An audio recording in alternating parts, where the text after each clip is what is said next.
लोकसभा चुनाव के नजदीक आते बीजेपी ने मध्य प्रदेश में एक बार फिर चुनावी तैयारी जोर शोर से शुरू कर दी है।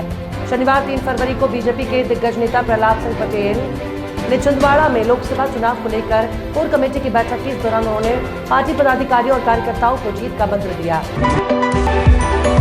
मध्य प्रदेश में सड़कों पर गड्ढों की मॉनिटरिंग अब pothole repairing citizen mobile app के माध्यम से की जाएगी। इस ऐप के माध्यम से आम नागरिक अपने मोबाइल से गड्ढों की जियो टैग्ड फोटो खींचकर विभाग को जानकारी दे सकेंगे। इससे गड्ढों की समय से पहचान करते और तुरंत सुधार में मदद मिलेगी।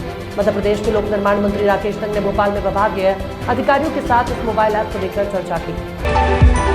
कांग्रेस के नेता कमलनाथ ने बीजेपी ज्वाइन करने की अटकलों पर रोक साफ किया है। कांग्रेस के दिग्गज नेता ने कहा कि ये सब अफवाहें चलती रहती हैं। उन्होंने कहा कि इन बातों पर ध्यान नहीं देना चाहिए। पार्टी छोड़कर बीजेपी का दामन थामने वाले नेताओं पर कहा कि सभी स्वतंत्र है, कोई किसी से बंधा नहीं है।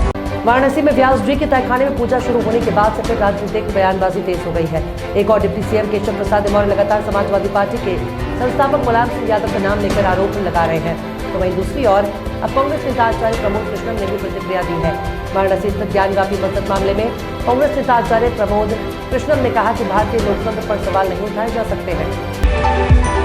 बीते विधानसभा चुनाव में 80 और 20 की चर्चा काफी हुई थी। तब चुनाव में समाजवादी पार्टी और बीजेपी दोनों ओर से इस पर जमकर बयानबाजी भी हुई, लेकिन चुनाव में हार के बाद समाजवादी पार्टी प्रमुख अखिलेश यादव ने रणनीति बदली और पीजीए के फॉर्मूले के साथ चलने का ऐलान कर दिया। अब उन्होंने इसी फॉर्मूले के तहत आंकड़े भी पेश किए हैं। कांग्रेस नेता आचार्य प्रमोद कृष्णम इन दिनों सुर्खियों में है। श्री कल्की धाम शिलान्यास के संदर्भ में प्रधानमंत्री नरेंद्र मोदी को आमंत्रित करने के लिए बीते दिनों उनसे प्रमोद कृष्णम ने मुलाकात की थी।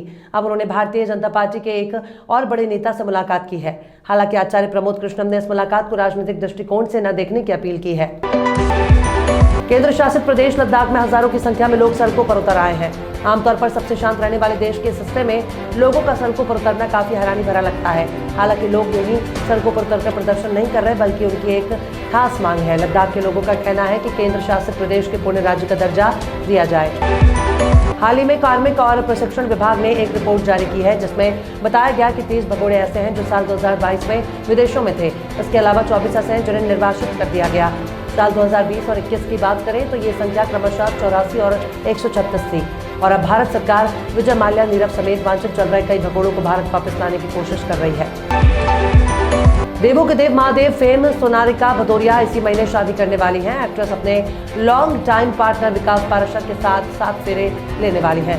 सोनारिका ने साल 2011 में आए शो तुम देना मेरा साथ से एक्टिंग डेब्यू किया था। इसके अलावा वे दास्तान मोहम्मद में भी नजर आई। दोनों की लव स्टोरी की बात करें तो सोनारिका और विकास की मुलाकात जब में हुई थी। विकास सोनारिका के भाई के दोस्त थे।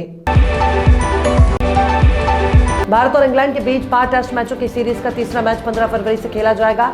लेकिन क्या तीसरे टेस्ट में विराट कोहली टीम इंडिया की प्लेइंग 11 का हिस्सा होंगे? बहरहाल भारतीय फैंस के लिए अच्छी खबर नहीं है। न्यूज एजेंसी ANI की माने तो विराट कोहली भारत इंग्लैंड तीसरे टेस्ट में नहीं खेलेंगे।